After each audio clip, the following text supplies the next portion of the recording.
The breast milk controversy in Australia. The question, is it discrimination to refuse breastfeeding to men? No. Discrimination is treating two same things differently, like you've got a qualified black man or a woman for a job, and they are discriminated against or refuse the job because the preference is an equally qualified white, brown or yellow person. You're discriminated based on the colour, even though you qualify for the job. It's not discrimination to treat two different things differently. For example, refusing men to breastfeed a child given he lacks the biological system designed to provide nutrition to a baby. For example, breast milk is part of a female system. It's just not liquid coming from a breast. That's typical of how a man would think of it, I think. One example of how complex a mother-child nurturing system is, and I'm going to read this out. According to Katie Hind, a biologist and associate professor at the Center for Evolution and Medicine at Arizona State University, when a baby suckles at its mother's breast, a vacuum is created. This is cool. Within that vacuum, the infant saliva is sucked back into the mother's nipple, where receptors in her mammary gland read its signals. This baby spit backwash, as she delightfully describes it, contains information about the baby's immune status. Everything scientists know about physiology indicates that baby spit backwash is one of the ways that breast milk adjusts its immunological composition. If the mammary gland receptors detect the presence of pathogens, they compel the mother's body to produce antibodies to fight it, and those antibodies travel through breast milk back into the baby's body where they target the infection. That's just one example. There's actually heaps of examples how the female system has to be adapted over millennia to provide nutrition for the baby. And I really highly recommend that you go and see this woman's blog post. I'll put a link at the bottom of this video. Women counsellors are being fired from their jobs by Australian Breastfeeding Association. Why? Because they're saying it amounts to experiments conducted by men to chest feed the child that came out of their partner or the child's mother with male milk that they've produced artificially. And they say this amounts to child abuse. Do you agree?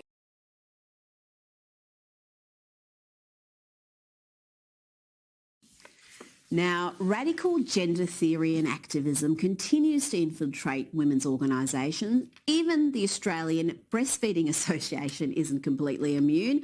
What started with the use of inclusive language has escalated to the point where counsellors have been accused of discrimination for not supporting all parents, including men, who want to breastfeed.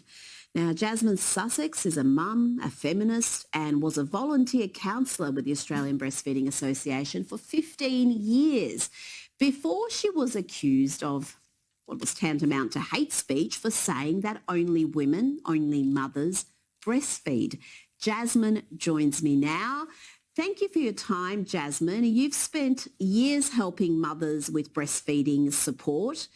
But you were not only accused of indulging in hate speech for saying only mums breastfeed, but the association also insisted that you respect and support a 4-year-old child being transitioned from a girl to a boy. Just tell me about your story there and what's happened in the association in recent years. Yeah, that's all true, Rita, and such a sad story that an organisation that was set up by mothers to help mothers with their breastfeeding has turned into this organisation torn apart by identity politics. So like many other breastfeeding charities around the world, the rush to be inclusive and support transgender parents who can be obviously men or women who identify as the opposite gender, has really taken hold, and it's not just about language anymore. It's now become about services. So training videos were issued late last year that required breastfeeding counsellors to not discriminate against any parent who wanted to feed their baby human milk.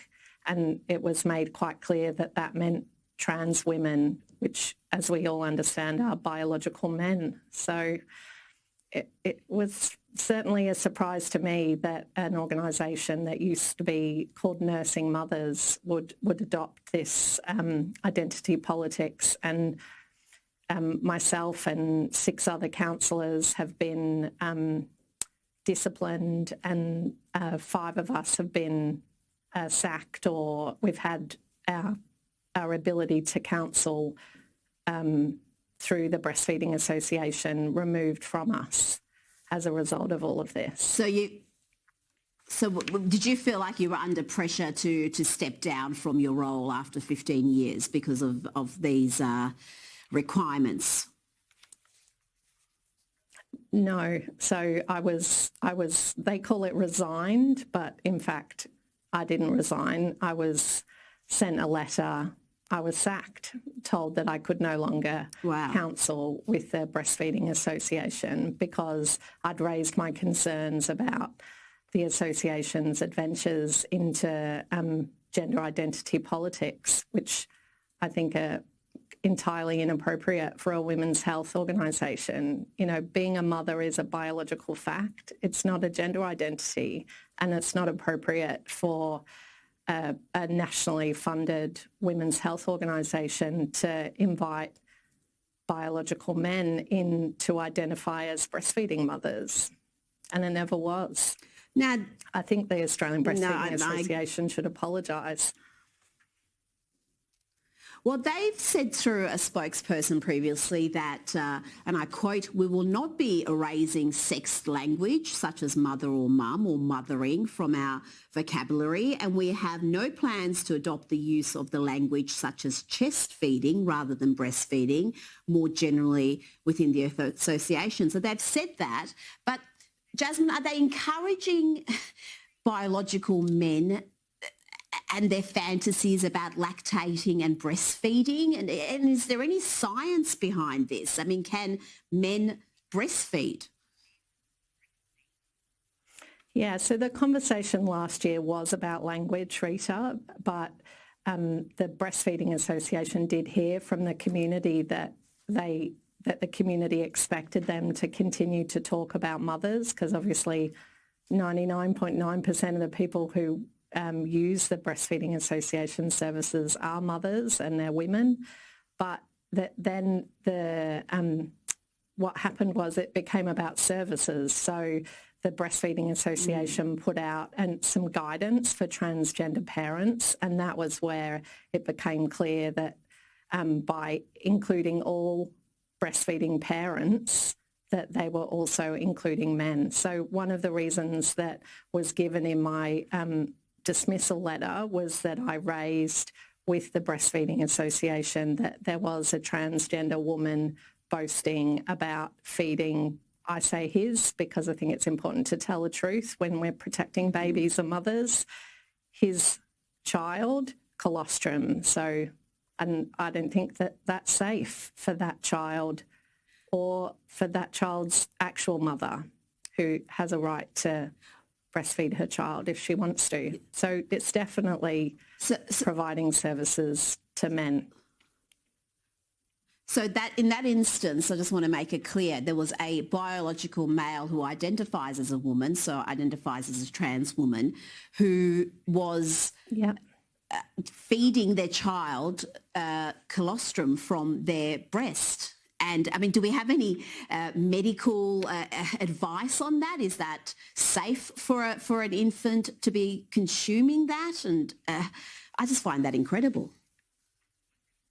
Yeah, it's pretty shocking, Rita. And the fact is, it is a massive experiment on babies. So there are maybe 2 case studies in the trans health journals and the endocrinology journal of one particular trans woman or two different women in the two journal articles, and their experience in trying to induce lactation by taking feminine hormones or with female hormones and expressing. So one of them was able to provide some milk for 6 weeks, but the milk wasn't tested. We don't know if it's equivalent to mother's milk. We just don't know. And even if we had science that said that it was safe for the man or the baby, you've then got the ethical issue of why would a breastfeeding organisation support separating the baby from its actual mother,